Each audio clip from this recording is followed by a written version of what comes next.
महाराज दशरथ जी को मन में एक गलानी हुई। गोस्वामी जी बड़ी अच्छी भाव कथा कहते हुए कहते हैं, एक बार भूपति मन माई, भय गलानी मोर सुत नाई, भय गलानी मोरे सुत नाई। एक बार भूपति मन माई, एक बार भूपति मन माही, बेगलानी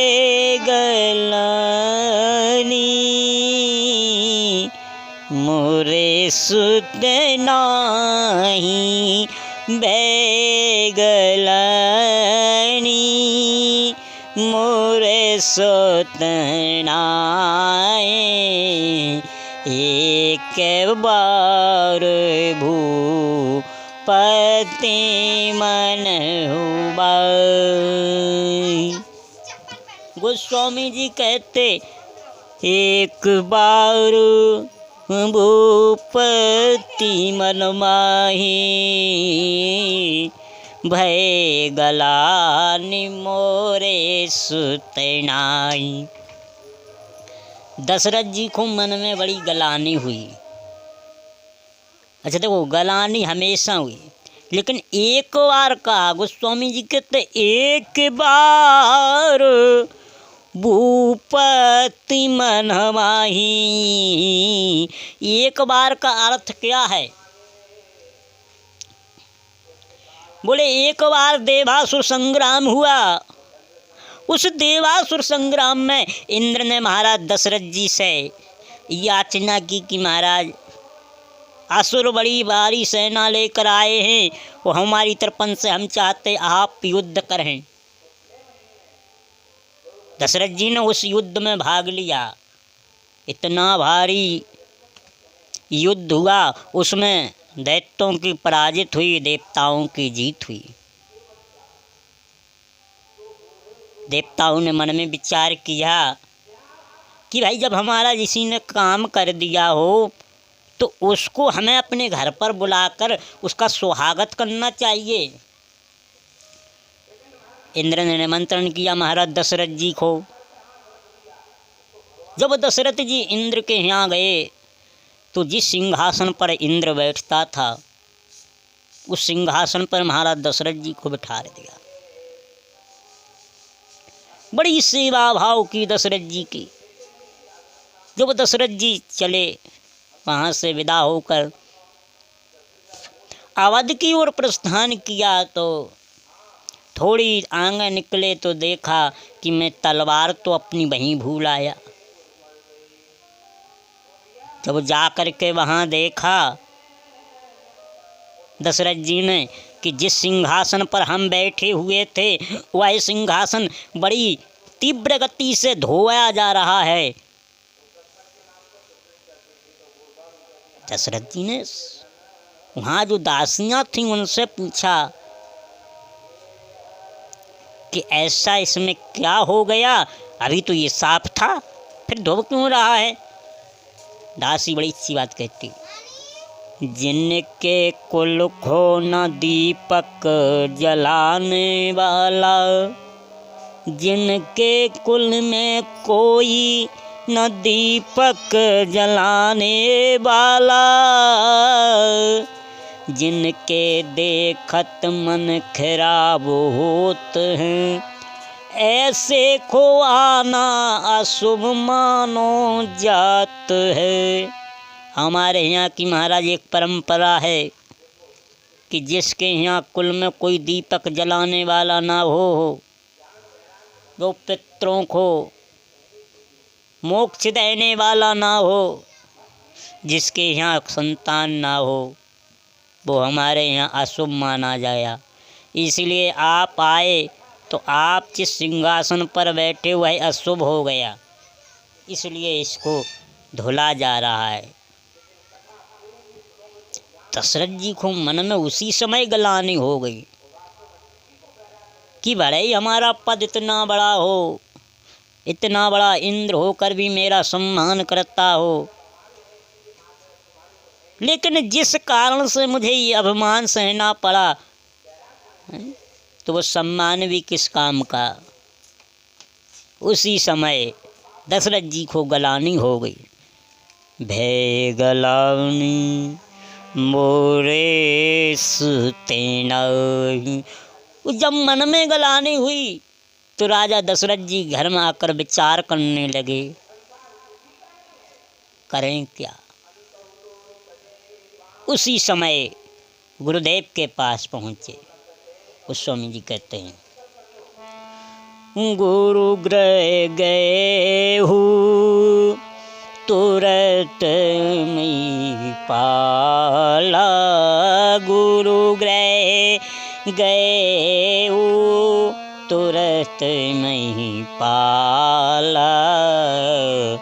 चरण लागे करे बेनय विशाल। चरण लागे बेनय विशाल। निज दुख सुख सब गुरु ही सुनायो। निज दुख सुख सब गुरु ही सुनायो। कहीं वशिष्ठ बहु विधि समझायो। कहो वशिष्ठ बहु विधि समझायो। उसी समय महाराज दशरथ गुरु के पास गए। गुरु गृह गए तुरत मही पाला। चरण लाग कर बिनय विशाला। दशरथ जी ने वशिष्ठ जी के चरणों को पकड़ लिया महाराज। अच्छा देखो, दशरथ जी ने पहले अपने दुख का वर्णन नहीं किया। निज दुख सुख सब गुरु ही सुनावा। पहले सुख का वर्णन किया महाराज। आपकी कृपा से हमारे अवध में सुकुशल राज्य चल रहा है। वो आपकी कृपा हमारे ऊपर सदा रहे। तब बाद में कहते महाराज, एक मन में बड़ा भारी दुविधा है।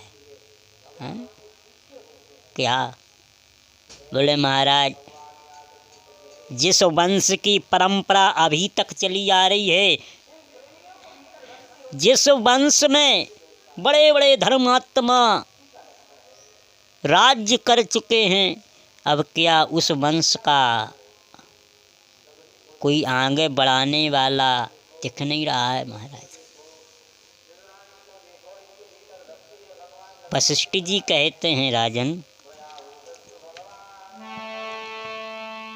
धरऊं धीर हुई है सुत चारी।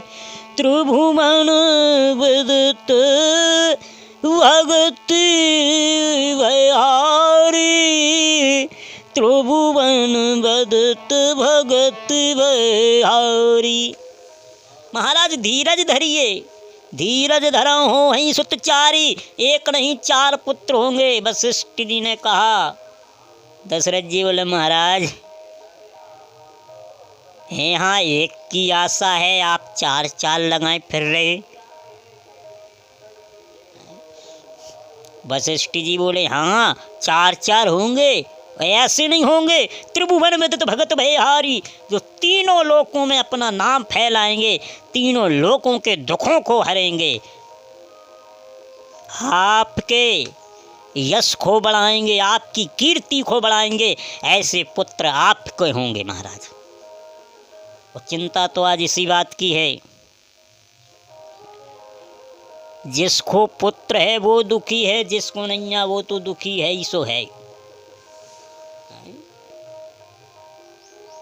1000 में एक न कर आए जो अपने कुल का नाम बढ़ा देना तो सब डुबाने में लगे, सब डुबाने में ही लगे महाराज, एक आध हो तो बढ़ा देना। आत्मदेव महाराज जी को महात्मा ने कहा था आपके जीवन में 7 जन्म तक कोई पुत्र संतान सुख प्राप्ति नहीं है, लेकिन हुआ क्या, जब ज़्यादा जबरदस्ती करो महात्माओं से तो लो भुगतो। और जैसे तैसे महात्मा जी खुश हो गए, सो घर में पत्नी ने उपद्रव मचा दिया, फल ले जाकर किसी को खिला दिया, किसी का पुत्र उठा लिया, घर का पूरा विनाश ही हो गया। वशिष्ठ जी कहते हैं महाराज घबराओ नहीं, आपके एक नहीं 4 पुत्र होंगे, त्रिभुवन विदित भगत वैहारी, तीनों लोकों में आपका नाम बढ़ाएंगे, पर ऐसे नहीं होंगे। फिर बड़ी अच्छी बात कहते हैं, श्रृंगिर से वशिष्ठ बुलावा, श्रृंगिर से वशिष्ठ बुलावा, पुत्र काम शुभ यज्ञ करावा। बोले श्रृंगी ऋषि को बुलाइए, पुत्र काम शुभ यज्ञ कराइए, जिससे आपके यश बढ़े। कौशल्या जी ने आदेश दे दिया हाथी घोड़ा रथ आदि सजवाए जाएं। वशिष्ठ जी बोले किसी के यहाँ मांगने जा रहे हो, उसे देने नहीं जा रहे हो, भिक्षुक बन कर जाओ। अरे एक राजा चला रे जोगिया मनाने, एक राजा चला रे जोगिया मनाने, जोगिया मनाने, जोगिया मनाने, जोगी के चरणों में शीश झुकाने। एक राजा चल रे जोगिया मनाने, के राजा चला रे जोगिया मनाने, जोगिया मनाने। खुश हुए, खुश हुए तथास्तु, इच्छा पूरी होए। राजा मन खुश हुआ होए आज कल्याण रे, के राजा चला रे जोगिया मनाने। महाराज श्रृंगी ऋषि अत्यंत प्रसन्न हुए।